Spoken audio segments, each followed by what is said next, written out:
BIONICLE Adventures 8 Challenge of the Hordika. Written by Greg Fashti. Narrated by Imruki, Toa of Fire. Chapter 3.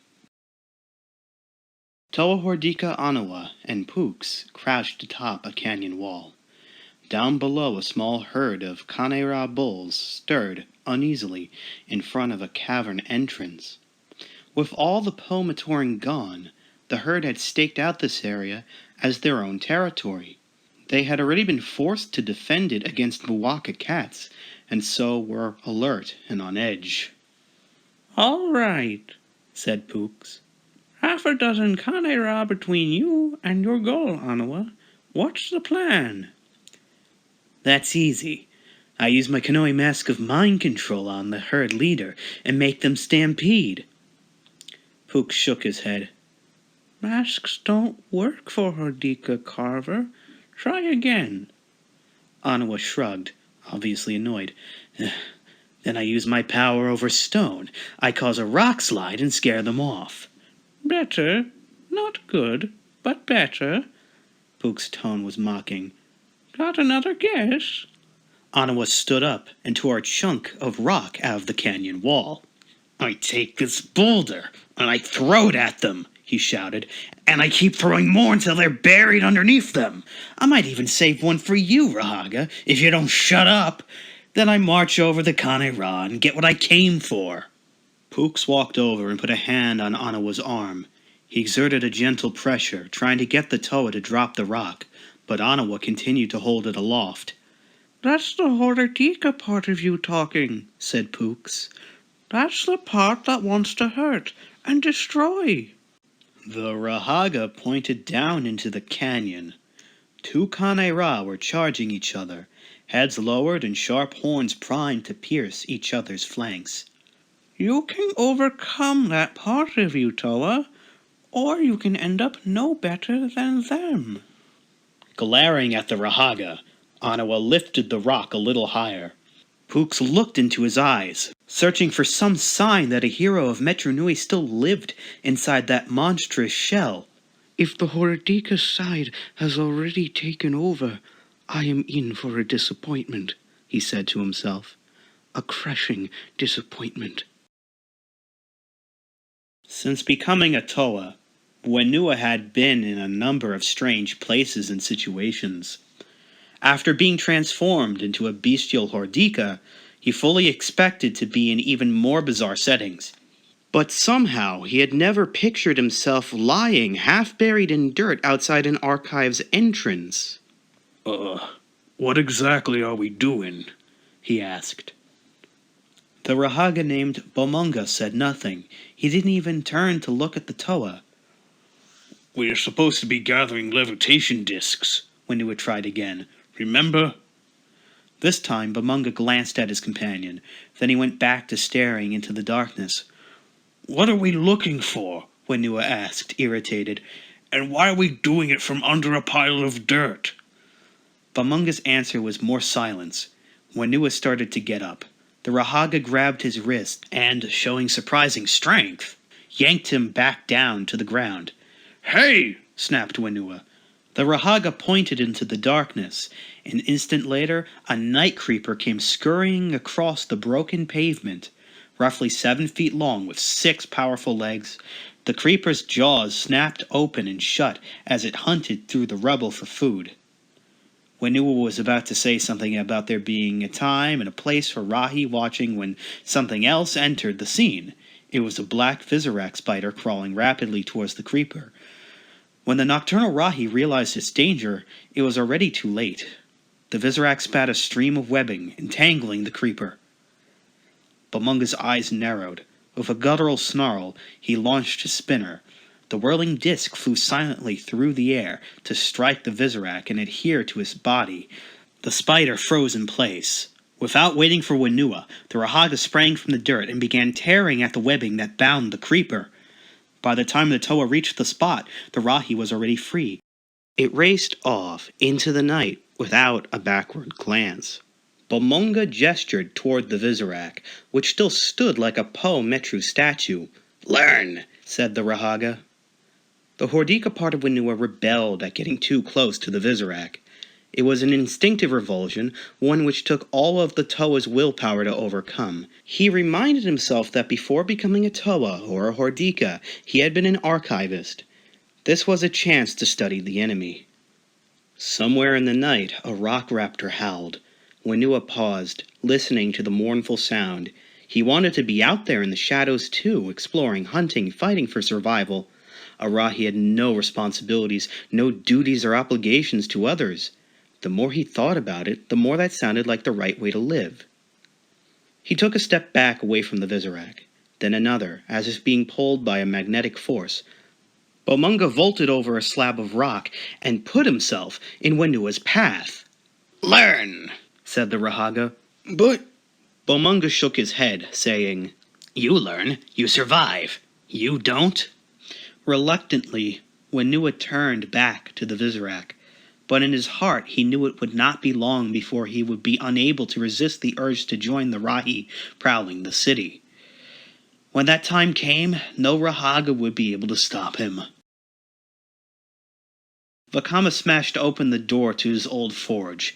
He kept pounding on it long after the lock had given way, until the metal was dented and misshapen beyond repair. Then he looked around for something else to hit. Was that necessary?" asked Norik. "No, but it was fun," answered Vakama. "Didn't you think so?"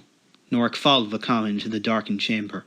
"All I saw was destruction with no purpose." "So, I'm a Toa. All we do is destroy. Didn't you know that? Our friendships, our homes, our city, all just rubble. We save no one, nothing, Rahaga, not even ourselves." Vakama picked up a handful of mask-making tools and dashed them against the wall. "This place is full of useless junk," he growled. "We shouldn't have come back here." "You spent many happy days here, did you not?" asked Norik. "Even after you became a Toa, you sometimes wish you could go back to being a mask maker again, right here." "I did a lot of stupid things when I was a Toa. That was the least of them." "Anger rules your spirit, Vakama. It makes the burden of responsibility that you bear that much heavier, I know." Vakama whirled, seized Norik, and lifted him into the air.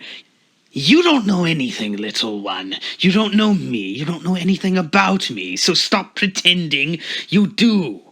For a moment, Norik thought Vakama would strike him, but the Toa Hordika simply shrugged and dropped the Rahaga, as if he were a broken mask. "Stay out of my way until this is finished," Vakama warned, "or I won't be responsible for what happens to you." "I can take care of myself," Norik answered, brushing himself off. "Can you say the same?" Vakama didn't answer. Instead, he began rummaging through a pile of tools, half-finished items, broken masks, and other remnants of his past life. "I know they're here. Where are they?" Norik watched him search, noting how casually he threw things aside that must have once had meaning for him. From what the others said, Vakama had always been the most driven of the Toa Metru. Now it seemed that trait was causing him to succumb to his Hordika side that much faster. "What are you looking for?" the Rahaga asked. "Maybe I can help find it." "Just before Li Khan was captured, I had gotten an order from the Metru of a half-dozen sets of airship controls. I made the parts, but I never had the chance to send them out for assembly. They should still be here." Vakama searched his work table and a few other piles on the floor, all without success. Frustrated, he picked up a Kanoka disc and hurled it across the room. It struck the wall, the impact triggering the disc's weakness power. The outer surface of the wall crumbled away, revealing a small compartment. One glance at Vakama told Norik that the Toa Hordika had not been expecting this. He made it across the room in 3 quick strides and tore the hatch off the hidden compartment. He reached inside and emerged holding a fiery red Kanoka disc with the image of a Kanohi mask engraved upon it. Vakama looked down at the disc as if it were a Lorak serpent ready to bite him. "This makes no sense," he muttered. "None. It's not possible." Norik climbed up the pipes and hovered over Vakama's shoulder. The mask depicted on the disc was definitely not the Toa Hordika's, nor did it belong to any of the other Toa. What is this disc? Vakama raised the disc and slammed it against the ground. Fire erupted from the Konoka. Toa Hordika and Rahaga watched it burn out in silence. When Vakama finally spoke, he sounded like a lost being. I don't understand. This is a Toa disc, Norik, for a Toa of fire. It's like the one I found in the sewer the day I became a Toa Metru. It had an image of my mask of concealment engraved upon it, a sign that I was destined to be a Toa by the will of Motunui. The Toa Hordika picked up the still hot disc. The mask on this Toa disc belongs to Nuri, a Tamatoran. He found one of the 6 great discs and helped us save Metru Nui from the Morbuzak plant. Vakama dug into his pack and pulled out his own Toa disc.